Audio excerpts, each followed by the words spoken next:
hundi keessanuu warroonni dachaatan baga nagaa dachaatanii baga nagaa ooltan jedhaati. Sagantaa keenya kadhannaan jala qabnee jenna. Kadhannee ijoolleen teenya faarsuun itti fuufti. Akkuma mana sagadaatii dhufaniin abbaan maan firrisee dhufee irraa jala qabnee faarsina faaruu keenya faarsuuf hin kadhannaa duraan.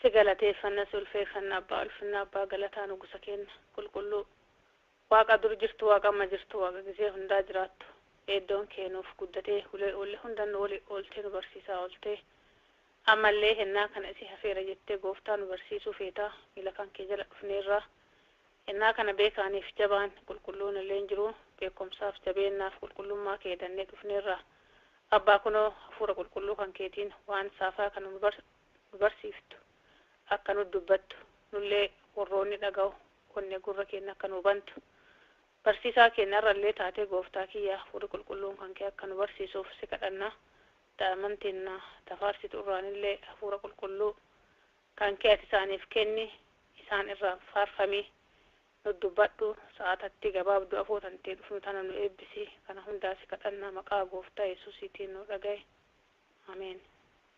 Ameen. Gooftaan si eebbisu. Taliilee faatiin hin jiranii isaanirraa jala qabnee jenna akkasumaan akkuma wal duraa duuba namni firrisee mana gaheen ijoollee kennee jedha amma taliilee fukuleetu nu faarsaa hafuura qulqulluuf isaaniif hennaa kana agarsiisee jedha.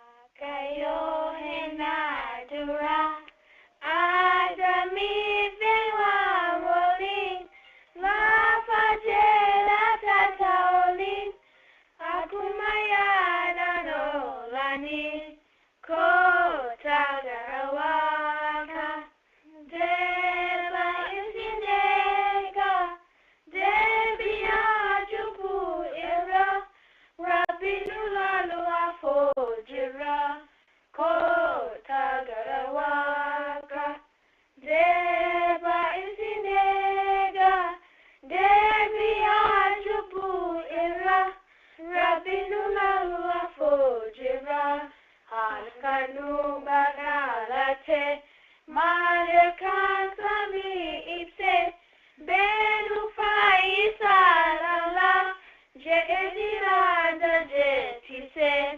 koota gara waaqa deeba isin eegaa deebi'aa cubbuu irraa rabbiin nu laalu afoo jira ol ba'ee rabbiin bira lafa jiru bitee jira maqaan isaa waama'a dabaka gaambiyaama deeba isin eegaa deebi'aa cubbuu irraa rabbiin nu laalu afoo jira qabdee tambisuu feete gamni raafaan hunda'a deebi'aa cubbuu irraa rabbiin nu laalu afoo jira koota gara waaqa deeba isin eegaa deebi'aa cubbuu irraa rabbiin nu laalu afoo jira. Amiin. Ameen. Ameen. Guddadha. Hayyee daamanteen waaqayyo isin haa eebbisu taliilee fukuleen eebbifamaa jedhaati yaa'ii yoo seentee jiraattee hennaan ka yaa'iitiif hafuura qulqulluuti. Yaa'ii jirta?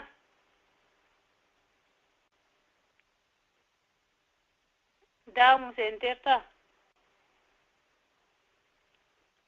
Eenyutu seeneera eenyutu lolofaatiin jirtanire? Kaan. Boo kanullee seeneera karaa jirra garuu makiinaa keessa. Eenyu mana gaheera eenyu tola? Yaa. Eenyutu mana gaheera yaa'iin mana geetteerti yookiin naan dureessaan? Mama. Ninjira jedhe. Think dureessaan fafaarsuu hin danda'amin Ok, dhagaa ishi duree isaan faatiin waa faarsanii dhiifama dhagaan jiru. Duree nu faarsaa waan isa eebbisu kennaan keeti. Hasho kamna jawate anana nawate ka anti gaza undana nawate imes tu endanda o yogo sagaro chake anani sima kubu azma tumakake Hashu kamna jawate ananawete ka anti gaba undalawete imes duendanda uyo gafta garo chake gabani sima fata undalawete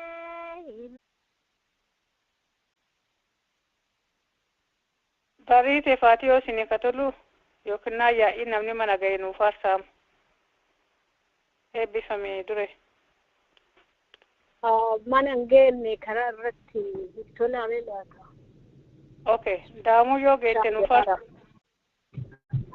Gotaan sagantaatti fuunee boodarra nu haa faarsanillee.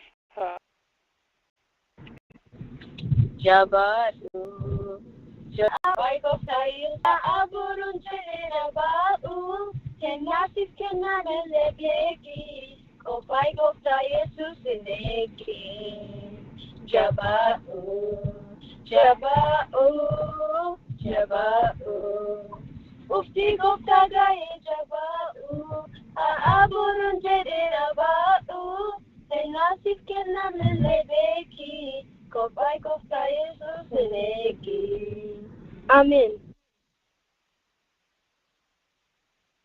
Ameen. Waaqayyo Ameen, eebbifamaa, eebbifamaa marti keessan eebbifameeftuu michuu dureessaa marti keessan.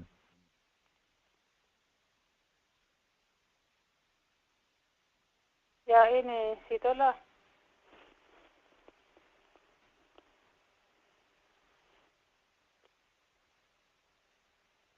Daamuu jirtaa? I think daamuun hin jirtu. Qajeelumatti gara sagalee waaqayyoo barumsa sagalee waaqayyooti seennee jenna. Yoo dhufteef boodarra nu faarsitu daqiiqaa lama haa hambisuufi Sisay. Yoo taanillee homaa miti. Amma qajeela gara sagalee waaqayyoo seennee jenna. Hafuura qulqulluu obboleessa keenyaa Sisayiif gadhiisa.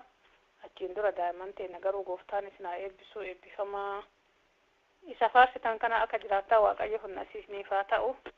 Nullee ogummaaf beekumsa ladda keessan dhaabannee dirqama keenya akka ba'uu dandeenyu gooftaan nullee haa gargaaru eebbifamaa.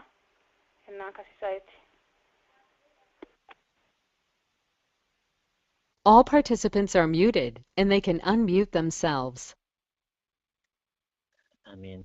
Waaqayyo karaa addaatiin hunduma keessanuu isin haa eebbisu. Yeroo bareedaa kana immoo qabaannee waaqaaf akka dhufnuuf waaqa nu gargaare guddaa galateeffanna. Daa'imman nu faarsitan hundumtinuyyuu waaqni karaa addaatiin isin haa eebbisu. Akkuma kalee hadhallee jireenya isaa kaburu dhufuu fi waaqni isin haa qopheessu. Sagantaa keenya galgala kanaa hinnaa eegallee jenna. Gargaarsi hafuura qulqulluu akka nu ta'u waaqayyoon kadhannee jenna. Guddifnee si galateeffannaa arjaa keenya mootii mana samaayii kunuutii saafaa kanallee dhufnee miila kan kee jalaa barachuu fi barsiisaan keenya si ta'ee nu hundumtinuu bartoota kan kee taanee sirraa dhageenyee isa dhageenye kanaan ammoo jijjiiramuu akka dandeenyuuf ati humna nuuf ta'i. Ati yaa gooftaa mana samaayii karooraaf bifa kanaan waliin nu qabdee sunillee hanqina nu qabnu nu dubbattee gara guutummaa kan keetiitti ol nu sissuu fi isa kana hubannee sagalee kan kee hennaa ati nu lolfattu hennaa ati nu gorfattu xooxeffannee akka ilma guddisaa sirraa baqachuu oduu hin taane gooftaan kiyya kana naan jedhe wantanni naan jedhe godha jechuu kan dandeettu qalbii akkasiis ati nu keessa kaa'e hubannoota kan keetiin numas akka barsiisaa kennaati nuuf ta'i. Kana hundumaa si kadhadha maqaa gooftaa Yesuus Kiristoosiitiin ameen. Waaqa keenya guddifnee galateeffannee jennaa. Sagantaan keenya galgala kanaa yeroo gabaabaaf erga dubbadheen booda gaafiin lamaan ka deebuu qabu torbaan darbe waan buleef gara gaafota saniitti ceenee jenna. Kanaafuu saafaa kana kalaallee jennu warroonni yeroo jalqabaatiif nu makamaa jirtan sanbata waaree yeroo maraa sa'aatii kanatti Adventist hoomii qo'annee jennaa. Chaapterii 82 keessa jirra dhiifama. Fuulli galgala kana irraa kaafnee laallee jennu fuula 513 paraagiraafii 4ffaa keessaa laallee jenna. Mata dureen as keessa laalaa jennu kiristaanonni gammachuu akkamii qabaachuun akka isaan irra jiruuf gammachuu isaanii akkamii filachuun akka isaan irra jiru barataa turree jenna. Gammachuun nu qabaannee jennu gammachuu waaqayyo irra ulfaatu malee gammachuun foon keenya qofti irra gammadu ta'uu akka hin qabne torbaan darbe keessa midhaasinee dubbannee turre. Adda ka ilaallee jennu amazement that unfit for ordinary duties. Gammachuu amazementiin kun happiness miti. Namoonni mataa isaanii hara baafachiisuuf jecha gammachuu kana malee yookiin ammoo bu'aa bayii garaagaraatiin hin arganne jedhanii dadhaban akka ta'e ilaallee jenna.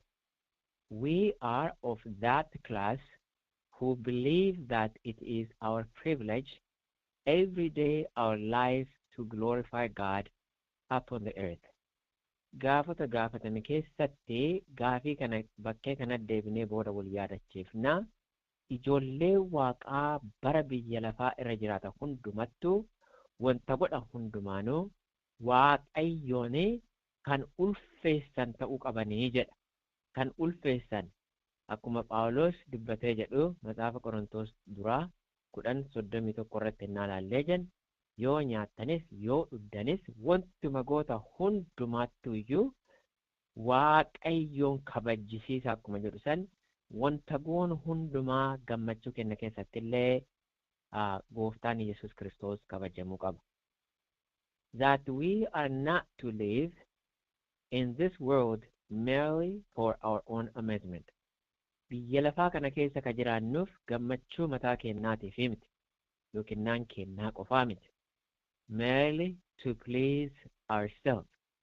Mataa keenya gammachiisuu qofaaf miti. We are here to benefit humanity and to be a blessing to the society. Namootaa fi eebba akka taanuuf akkasumas ammoo uummata keessa jiraannuuf eebba akka taanee jennuufi jedha. Wanti jiraannuuf. Habiraatiif we are here to benefit humanity. Ilmaan yookiin ammoo bu'aa ilmaan namaatiif akkasumas ammoo biyya yookiin gosa keessa jiru yookiin naannoo keessa jiru tokkoo fi eebba ta'uufi jedha. And if we let our mind run in that low channel, that many who are seeking only the will of unfit ask for more faithful dhiifama vanity irra deebi'ee dubbisee jedha. Irra tarkaanfadhe dhiifama guddaa innis akkana jedhee jedha. We are here to benefit humanity and to be blessing to the society. And if we let our mind run into the low channel, that many who are seeking only vanity and folly permit their minds to run in, how can we be benefit to our race and generations? Yo akkuma kuwwan warri sammuu gadaanaan jiraatu. Sammuu gadaana jechuun sammuu hafuuraatiin hin masakkamne. Matama ofii bashannansiisuuf gammachiisuuf jiraatan san qofa yoo jiraannee jennu taadaa gatiin nu kaawwaniin garaagarummaa qabnu maali? How can we be a blessing to the society around us? Gaafiin of gaafachuu qabnu tokko namoota kaaniin garaagarummaa maal qabaannee dhala keessa jirruuf ammoo iyyuu bu'aa taana ka jedhu gaafii duraati. Gaafiin lammaffaa immoo how can we be a blessing to the society around us? Akkami eebba taana namoota naannoo keenya jiruuf. We cannot indulge in amazement, which amazement which will unfit us for more faithful discharge of ordinary duties. Gammachuu arganna jenne karoora waan biyya lafaara nu kaayeef dhiifne gammachuu mataa keenyaa tuquuf biyya lafaara deddeebi'uu nurra hin jiru. Gammachuu jireenya keenya waliin tokkummaa hin qaban. Adda baay'een keenya dubbanneerra waan keenya waaqa gaddaan yookaan soqoqaan jiraan akka taanu hin barbaadu. Waan keenya ijoolleen isaa akka gammaddu barbaada. Haa ta'u malee garuu gammachuu jennee gammachuu waan keessatti argamne keessatti hinnaa mataa keenya olchinee jenna hafuura waaqayyoo gaddisiifne maleekota waaqayyoo boochifnee jenna. Hundumaarra caalaa anaaf isiniif ka du'e gooftaa Yesuus Kiristoosiin onnee isaa cabsinee jenna. The welfare of soul should not be endangered by the gratification of any selfish desire. Dharraa mataa keenya jaalachuutiif dharraa mataa keenyaarraan kaka'e waldhaan sun hafuura ka jalqabne sun dhaabatee hafuu hin qabu jedhe. Fakkeenyaaf namoonni hinnaa ayyaanni wayii jiru yookiin namni wayii waa wayii yoo godhataa jiraate horii namootaa kennuu fi hagallee hin qabne waan hin qabne oli kenninee jenna. It is true. Haa ta'u malee garuu let us be honest this afternoon, okay? Hinnaa garuu mana waaqayyootii fi bakkeen kun hanqatee kana godhaa hinnaa jennu even kurnaffaa kennaa hinnaa kennin harka duuba kontooffanne akka waan afamuusee nu qabaniititti gaddaa wayataa kenninee jenna. Namoonni bashannanuuf gatii baay'ee baasanii jedhan bati mana waaqayyootiif gochaa godhan irratti harki isaanii ka kontoonfata. Namoonni bootii kireeffatanii kumaatamaan guyyaa bishaan irra oolanii jedhan but mana waaqayyootiif gochaan isaan qaban no time for them. So kanaafiyyuu galgala kan namootaaf kennaan nu kenninuuf jireenyi keenya Kiristoosii kenninee kennaan nu kenninu akkam hennaa jennee ilaallu namni mataa ofii gammachiisuuf gatii inni baasee jedhu kana hin jedhamne. And we should shun any amusement which is so fascinates the mind that the ordinary duties of life seem tame and interesting. Bashannana kamiyyuu haa ta'u tokkoffaa jireenya keenya waaqarraa kan fageessu. Fakkeenyaaf namoonni kutaa bakkee akkanaa jedhanii nu gaabbatan. For example, birthday on the Sabbath, maybe a wedding that waaqayyo irratti ulfaanu. Bakkee akkanaa kanneen hinnaa dhadhee jennu is really waaqayyo nu waliin jira. Gaafisa odoof gaafanne fakkeenyaaf yoo honestly jireenya keenya of gaafan as a Seventh-day Adventist people guyyaa sanbataatiin maal gochuu akka nurraa hin jirre matsaafni midhaastee lafa nuuf kaa'ee jedha. But we break the commandment of God. Garuu hoo Adventistii akka kennaan leen jira. We talk but we don't live the life. Okay? Il akkana jedha. By indulgence in such pleasure mataa keenya bituu haga dadhabnutti gammachuu kanarra warri bobbaanu the mind becomes confirmed in a wrong direction. Sammuun keenya garam dhaqee jedha haala dabatti karaa dabaa irra bobba'ee jedha. And Satan so perverts the thoughts and the wrong is made to appear as right. Hennaanu karaa kanarra deemuu eegallee jenna yaada dabaa qajeelaa fakkeessee nu mul'isaa jedha seexanni. Fakkeenyaaf warroonni guyyaa sanbataatiin fakkeenyaaf wantoota gara garaa irra hirmaan haa jennuutiti adda adventistoonni waan biraa gizee biraa guyyaa biraa waan hin qabneef guyyaa sanbataa birthday godhatanii jedhan. Even kana gochuun sirrii akka hin taane baranneerra midhaassinee gadi qabne. Okay? Birthday godhaniiti guyyaa akkanaa koota graduation guyyaa sanbataatiin godhanii graduation nu waamanii jedhan. obboleeyyan garuu amantii qaban ragaa ba'uu hin dandeettan baay'een keessan booda irratti namoonni maatii irra du'e amantoonni du'aa isaanii cheerchitti oduu himne nagaan cheerchi dhaqanii oolanii galgala cheerchiin booda himan seenaa namoota beektanii baay'ee dubbachuu hin dandeettan. Aniifis hin garuu we are unfaithful generation. Sagalee waaqayyoo oduu beennu dhugaa sanbataa oduu beennu cabsinee irra dhaabannee guyyaa sanbataatiin battummaa laaqaa oollee jenna. There are people who watch TV on a Sabbath day. There are people who are still on a Facebook right now where I'm talking.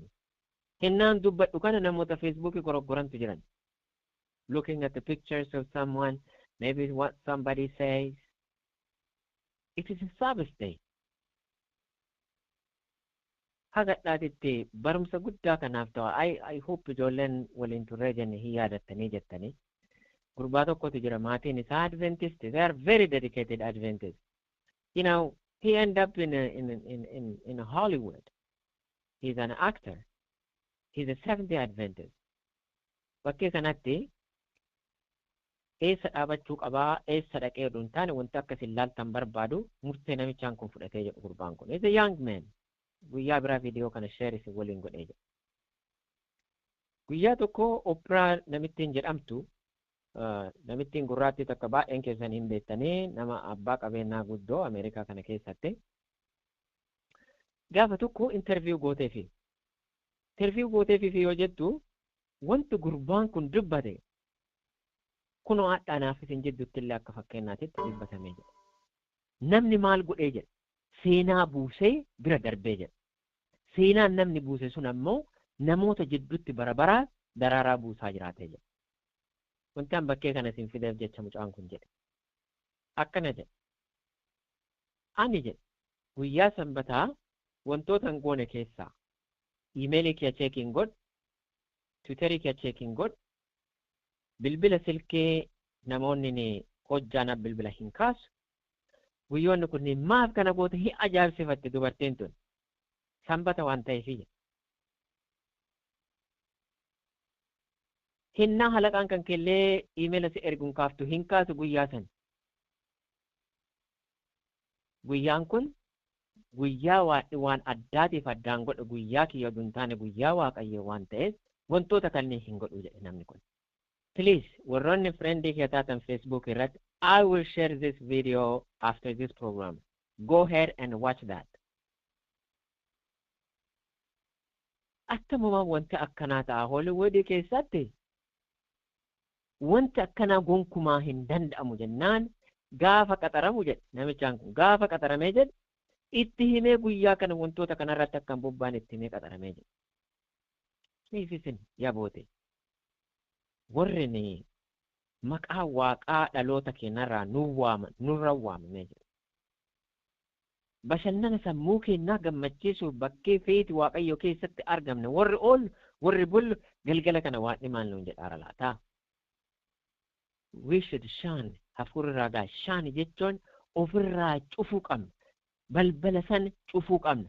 Maal kan godhee jedhu waaqa mana samaayii irraa gammachuu nu kutee jedhu. By intelligence, in a such pleasure, the mind becomes confirmed in a wrong direction. Hinnaa sammuun kenna wantoota kanaan nu qabamuu nu bitamuu jalqabe maal taanee jenna? Immediately sammuun kenna dogoggora irra kufaa deemee jedha. Adda cheerchiin wanti bee walii yaatee galgala sa'aatii cheerchi kanaan baaniin booda wanti church business meeting godhatanii jedhanii for one reason. They don't have time for God. They break, they rob the time of the Sabbath hours. Churching kan kee waan akkanaa oka gootu fight a good fight of faith. Kun cubbu guyyaan sanbataa guyyaa business meeting ite miti. Guyyaan sanbataa guyyaa yookiin mana namaarra deemne kolfaa olluu miti. It is a time to preach. It's time to visit people in a perspective of outreach, not sammuu dhadhee nyaannee kolfinee biraa baanu nimi. wanti nama dhibu sammuu akkanaa garami oofa jedha seexanni. And Satan so perverts the thoughts that wrong is meant to appear as right. Namoota hennaa mara bifa kanaan jiraatan dogoggorri qajeelaa akka ta'e itti mul'isaa jedha sobeeni. Remember? Waan hennaatti dubbatee jedhu mee ammaayyuu kun beekas hin godhu siin ajjeesu. Hadha baay'een kun tun maal qabdiin jedha. Bashannana mataa kennaa qabaachuuf jennee bakkee waan inni waliin hin oollee jenna itti halaallannu. Then restraint and submission to parent, such as Christ rendered to his parent, sin unbearable. Ijoolleen bifa kanaan guddatan gooftaa Yesus Kiristoos haadha isaa Maariyaamiif akkasumas Yoosefiif ajaja inni ajajame san lamuu ajajamuu hin danda'anii jedha. Ijoolleen ajaja kanaan hin guddatan. But sodaan kiyya maal akka ta'e beektanii? Not the kids, but the parent becoming a bad example for the kids. Remember that. Gaafa tokko Waaqayyo mucaa kee, mucattii ta'e maal goote fayyumsa mana samaayitiif jedhee waan inni gaafatee jedha. Objectionable social gathering detected. Walgeettii gaarii hin taane yookiin walitti qabama gaafiin guutame keessatti argamu. There are many things which are right in themselves, but which perverted by Satan. Wantoota baay'eetu jira. Hennaa laallee jennu gaariif qajeelaa kan fakkaatan ofii isaaniitiin. Haa ta'u malee gariyyoo seexanaan faallaa ta'amee waan badaaf ka'olee jedha. Proves snare to the unwary. Wantoonni seexanneen akka siibootitti namootatti fayyadamee jedha. Can you imagine if I get up on the pulpit and say, you know what, my son is graduating, we have a program today at my place. I am tempting you to break the Sabbath of the Lord, and you come in to celebrate the what? Not the Sabbath day, you're celebrating the success of man. I am not saying that is not important. Do it on Monday, on Sunday, on Tuesday. Come on. Don't run hubaneden. Remember, ila kennayo Adventistone hubannota qaban. I learned some lesson in my wedding. Instead of doing on Sunday, I know it is a day that you find the people, but sammuun keenya restiin udhabee sanbata keessa taa'ee namni waan galgala kana ganaa borcu yaadaa oolee jedhe. Maaliif boru ganama jedha waan ta'e jedhe. I am not saying in like kana godhaa miti. Gariiyyuu sammuu wanti waan dhinu kenneef waan akka yaadnee jennuuf. Maal godhanii jedhan namoonni baay'een isaanii namni danda'a haa dhufu, you do it on Monday or Tuesday. But mine was on Sunday. Remember that. I learned a lesson.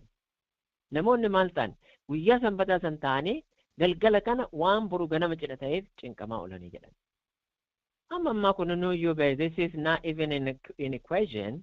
Namoonni guyyaa sanbataatiin hojjaa bananii hojjetan, guyyaa sanbataatiin birthday ijoollee isaanii godhan, guyyaa sanbataatiin graduation godhatanii jedhan. Adventist, where are we heading? Garam deemaa jirraa? Let's think about this for a minute. If we continue this way, on the Sabbath hour, spending the Sabbath hour on celebration of birthdays, on the celebration of something else, eating and laughing, but the gospel is forgotten, the Sabbath hour is trampled. Do you do that? Is that how we should be on a Sabbath day? Look, let me read this. Please follow this one. Our hindrance to real growth will run in an ordinary conduct, hardest of pleasure. Hinna namoonni wal gammaduuf jedhanii wal ga'anii jedhan Waaqayyo ka keessatti hin argamne paartiin akkasii sun maal godha jedha? Hindrance to the real growth. Guddina irratti nama qacaacessaa jedha gadi nama deebisa. Either of mind of the character. Sammutti illee haa ta'u amalattis. Fakkeenyaaf namni sanbataaf abbummaa hin eenne qofa beekaa wanti sanbata irra fokasii godhaaruuf that's our problem. But there are so many problems. Guyyaa jahaan hoo guyyaa jahaa keessatti illee bakkee Kiristoos irratti ulfan tapha Kiristoos irratti ulfan namaa bilbilte waan hin taane haasa'u irraa just hold yourself, keep yourself back because you are Christian. You must reflect Christ even on your phone call. Frivolous association, habits of extravagancy, a pleasure-seeking and too often of disposition are formed the shape that the whole life for evil. Gammachuu gara malee haalata hin taanetti argachuuf gammachuu suqachuun inni kun martinu jedha. Sammuu keenya waan hamaaf qopheessaa jedha. Sammuu keenya waan hamaaf qopheessaa jedha. Ijoollee teenya guyyaa sanbataatiin ebaluu waliin deem achi deem ebaluu waliin naqi hiriyaa kan hiriyaa isi waliin galchaatan sun are they gonna be studying the Bible? But the problem, are you studying the Bible? Ijoolleen teenya nurraa fooyamanii bakkee isaan oolan bashannana isaan bashannanan san we must know because they are our kids. It is they belongs to God. You cannot just let them go and do whatever they want to do. How about the friends they're visiting? Are they influencing them to Christ or influencing them to be away from Christ? You have responsibility, parent. A responsibility to making sure ijoolleen teessan, maatiin keessan spiritually karaa jireenyaa dhaabachiisaanii. In a place of such amazement, parent and teacher can do much to supply diversions, wholesome and life-giving. Barsiiston, maatiin, wantoonni akkanaa kunniin ijoollee keenya, maatii keenya akka hin fudhanneef irra hojjechuu qabani ni jedha. There has been a classes of social gathering in parties of pleasure that have been disgrace to our institution and to the church. Ijaarsa kennaafis ta'e mana kennaatiif jechuun mana sagadaa kennaatiif ta'e maatii kennaafis walgeettiin yookaan gammachuu argachuuf tattaafatamu baay'een isaanii mana kana ka arrabsisiisan maqaa waaqaa kanarratti ulfaanne baay'eetu mul'ataa jedha. Baay'eetu mul'ata. Torbaan darbe waan baay'ee kaafneerra. Wantoota kaafne keessaa Waaqayyo guyyaa lama gadi qabee waraanee nama madaalee jedha. Gaafa rakkinna, gaafa gammachuu. Hinnaa gammachuutitti illee, hinnaa gadda kennaatitti illee Waaqayyoon kan mul'ifnu ta'uu fi yoo maraa warroota qophaa'ota ta'utu nurra jira. They encourage pride of grace, pride of appearance, self-gratification, harlotry and trifling. Namoonni kunneen hinnaa walgaanii jedhan wanti bakkee kanatti isaan mul'isuuf deeman pride of grace kafanni kiyya akkam akka jiru laali jechaaf dhaqan. Can you imagine our young people, not only young people I'm saying, but even a mother going to some party, let's say maybe birthday party, or you go into a wedding party. People just go for display. See me how much I can afford. Just look at me. How do I look? Isa kanaaf wal geenna ennaa wal geetti godhanne. Pride of appearance akkan jiru na laala. Self gratification mataa keenya gammachiisuuf. Harloties and trifling. Eentu na caala jechuu fi wal geenna yeroo baay'ee bakkee gammachuutitti. Satan is entertained as an honored guest. Bakkee akkanaa kana keessatti seexannin akka keessummaa addaatti ta'eeti affeeramee taa'aa jedha. Bakkee akkanaa kanatti. Lafa namoonni gammachuu mataa ofii mul'isuuf mee na laala hagam gaa an haadha manaa ebaluuti, an abbaa warraa ebaluuti, an qabeenya nama qabu, an nama hojjaa akkanaa qabu jechuuf bakkee isaan namoonni wal geettee akkasiitti dhiyaatan seexanneen he is honored guest. Do you want to go that party? I will just leave it to you. And he take a passion, and he take possessions of those who patronize those gatherings. Akkuma namni martuu bakkee kana seenuun eenyummaa isaanii katuwatee jedhu seexanaa warroota sannii. Naman sodaachisu obboleeyyan kiyya. Lukkuu tanaan dura dubbanneerra waa'ee lukkuu miti. Remember hattuu hennaa lukkuu hattuu qolaa ariitee itti gootee yookaan faana fiiddee lukkuu yisiistee hin qabdu. Waan isiin nyaattu jalatti darbitee jalaa harkifti wanti isiin jalatti darbite maali? Nyaanni lukkuu darbite sun kirrii qaba ofirraa. Remember hattuu lukkuu akka hin taane of eeggadha. I'm not telling you how to steal, but I'm telling you to be careful with the snares of Satan. Lukkuun sun maal argadheet? Nyaata argadheette koka of eeggati gootee jedhe. Yoo lukkatti liqimsitu namichaan jirbii harkisee jedhe. Lukkuun maal taate amma hudhabteet iyyoo hin dandeet wanti isiin gootu gara namicha harkisu haga harkaan gaatutti. Aniifis inillee ofuma keennaa filannee fedhuma keennaan bakkee waan itti argamne bakkee seexannee let me read again. Satan is entertained as an honored guest and take the possessions of those who patronize those gatherings. Walgeettii kanarratti kan qopheessus ta'ee kan itti dhaqu kanas katuwatee jedhu seexanaa. A view of one such a company was presented to me. Guyyaa tokko walgeettiin bifa kanaa tokko Waaqayyo nan mul'isee ture. Where were assembled those who profess to believe the truth. Walgeettiin waan ina mul'ise kun illee walgeettii warroota amantii qabna jedhaniiti. Qofa midhaasaa hubadhaa. Who is she talking about? Seventh Day Sabbath Keeper church members. One was seated at the instrument of music. Namni wayii meeshaa muuziqaa akka taphatamur taa'ee ture yeroo kan. Can you imagine? Maybe fakkeenyaaf party gara garaa irratti kan hirmaattan. Maybe on birthday or wedding day. There is somebody sitting on an instrument of music. And such songs were poured forth, made the watching angels weep. Hennaa kana namicha muuziqaa irra taa'u kun hennaa faarfatu yookaan hennaa faaruu taphatu maleekkaan mana samaa'ii imimmaan gadhiistee jedha. Hin booyan. I hope you're just thinking how our Christian life is going in this church today.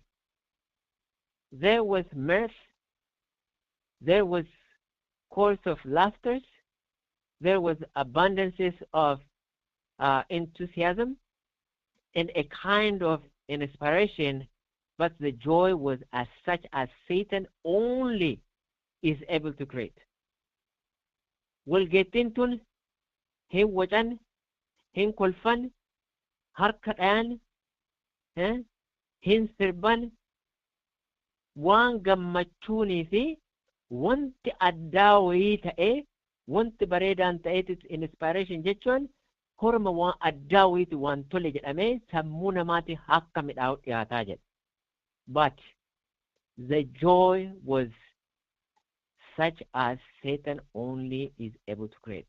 Gammachuu san ka waan ni kenne oduu hin taane gammachuu seexanni ilmaan namaatiif kennu jedha. I don't know about you.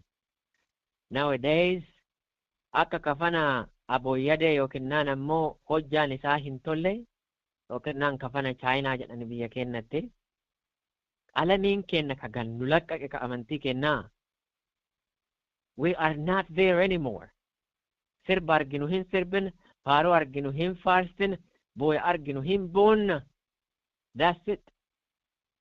This is an enthusiasm and institutions of which all who love God will be ashamed.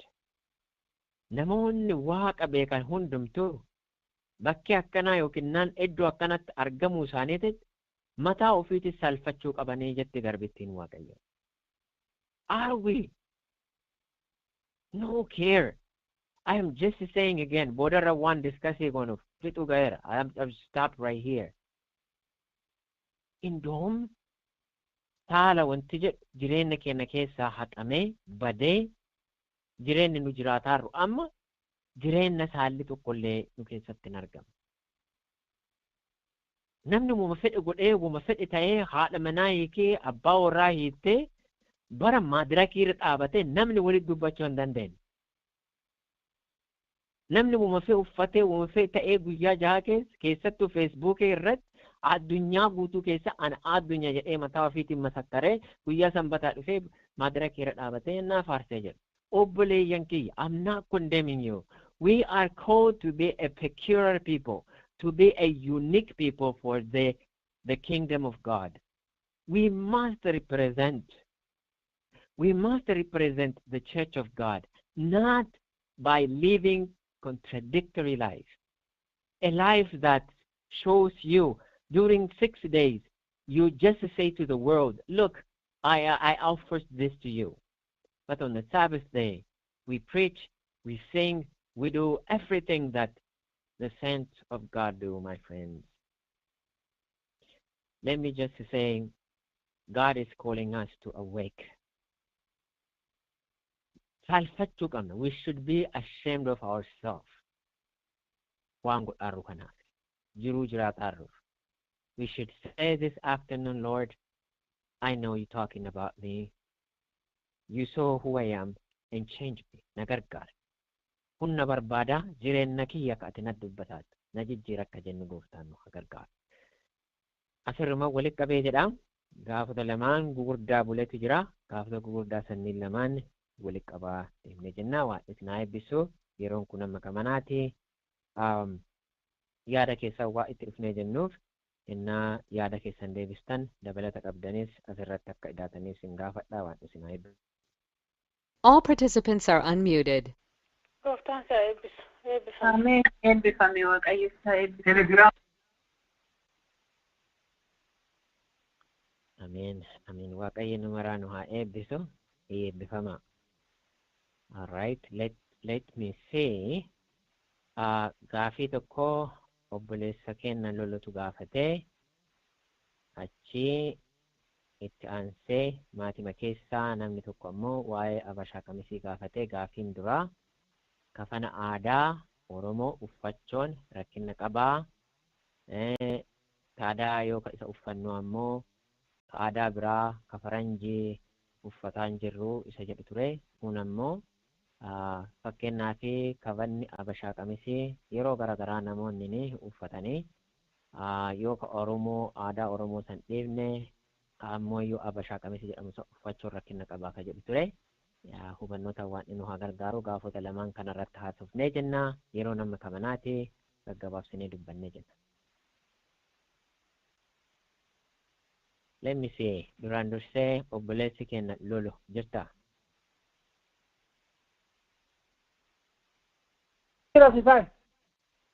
Okay, perfect.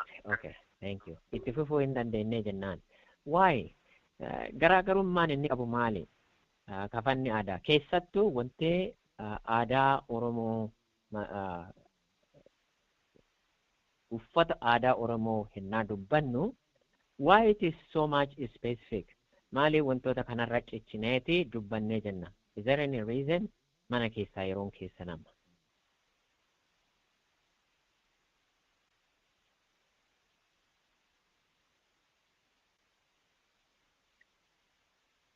Mana keessaa yeroo fayyadama haguma isinii gale. Do not just be, there is no right wrongs, but you know Waaqayyo nu maraayyuu qajeelchee kan nu barsiisu isa qofa waan ta'eef haga isinii hubatan akka dubbattaniif isin affeera.